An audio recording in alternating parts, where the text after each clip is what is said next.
precise process. It's very similar to docking at the International Space Station. Joseph here underwent 5 years of training to be certified to help Charlie dock the Road Runner into the trailer. I should probably help now.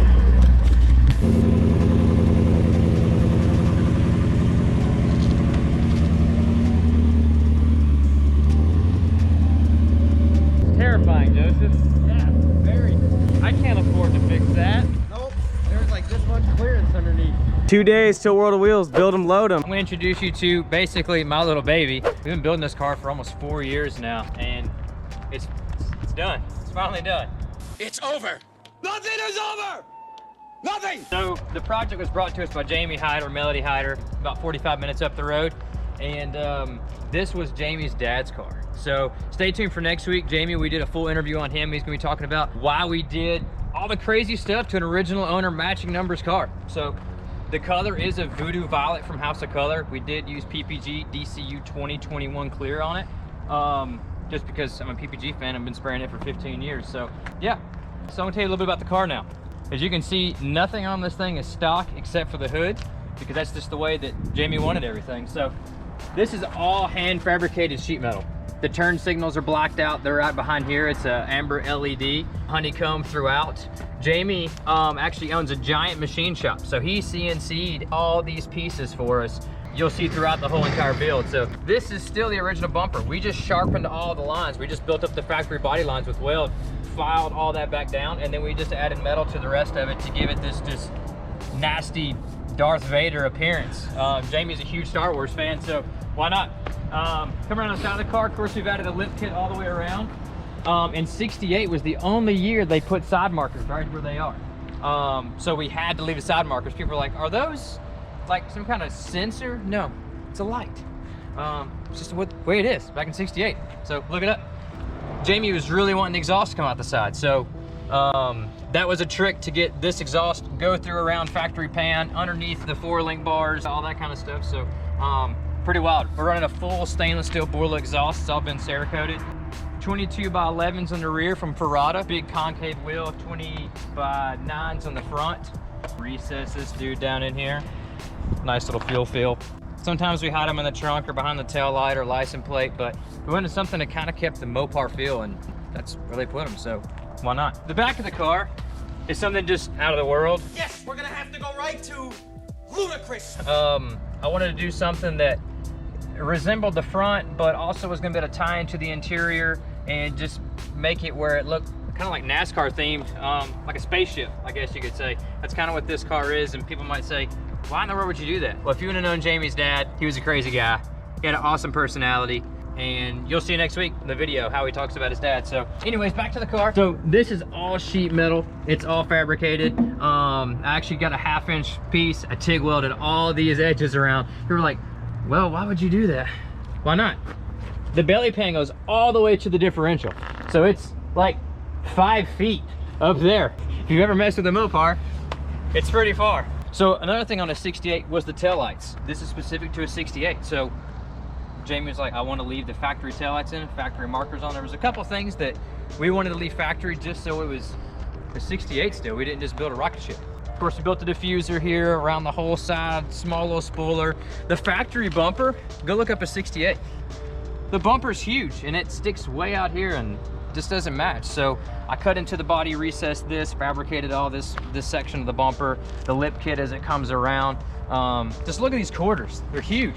It's bigger than my freaking queen size bed. I mean, it's a monster. So yeah, that's the outside of the car. There's a lot going on there.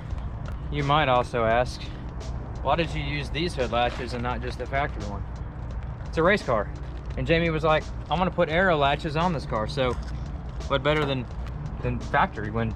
So as you can see, the bottom of the hood is basically a mirror image of the air cleaner and everything underneath the inside of the hood. That was a lot of time to figure out exactly weights for the shocks from Ring Brothers to get basically the weight, because we added probably 7 or 8 pounds to this hood on top of the billet pieces that Jamey's added to the hood. And then the whole firewall, I cut the whole firewall out and bead rolled everything down inside there, because it goes all the way down the toe boards. The inner fender wells, these do pop out on a Mopar. The inner fender wells typically don't come out. So I've made actually a cover that goes over the top of those so we can still get to all the adjustments for the suspension and so forth. This is all TIG welded sheet metal. It's just a lot of time just in this one piece. It's just a lot of time in the whole car, really. Pretty wild little build. Custom valve covers, air cleaner. The motor's been painted to match the wheels. The front splitter actually is a belly pan that goes all the way up underneath the motor, all the way basically to the front cradle. The reason we did that, basically to help as we're driving to suck the heat from this motor out from underneath the car. Because this big motor, it is 496 cubic inches. The original 383, we just bored and stroked it out. So a lot of 3D printed parts. The little coolant cap right here, it's 3D, it's just a little cap. The actual radiator cap is underneath that. You'll see it throughout the interior here. Let's go look at the interior now. So you can see on the step plates, this is another part that Jamey had made. Drew something up real simple in CAD, and Brett at Concord Customs did the full interior in this car. He just blew it out of the water. It's freaking wild from beginning to end. Billet pieces, lights, billet door handle, everything is incorporated. And the kick panels, rear interior panels, all of that's 3D printed based off the grab bars in the middle. Like freaking everything, it has its place. Everything has its, you know, just a reason why we did what we did. You see the little 2 shifter levers right there next to the shifter. Those are actually for the windows. Jamey's a big Star Wars fan, so we said, what better to use than the lightsaber handles? I mean, why not? So that's why that's in this car. So you probably are just like, this car's over the top. It really is. So stay tuned. There's gonna be lots more on this car as we release it throughout the year. We got probably 18 shows right now to go to. And you got some buttons in there. Which ones do you want to press? Well, that part's pretty cool. It gets better. Check this out. Here's all our switches. AC controls. There's our little volume boost for the stereo. This is for the trunk. I don't know if you guys are ready for this. So, key is on, press number 3. Check this out.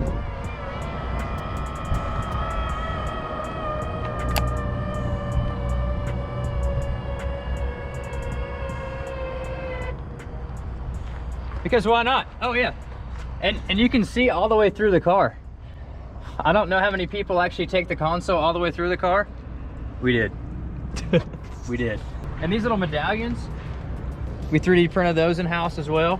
The shift knob, drew that up, it's 3D printed. Dash vents, 3D printed.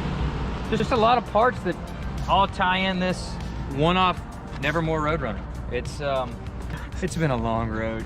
That wraps it up. We'll see you at World at Wheels. Thank you so much. We had to shoot this 2 days before in the afternoon with all the lighting. And all the snow that's still on the ground. Right. We're gonna go back and clean the bottom of the car now that I just drove it through all the puddles. Great. For you guys. Thanks.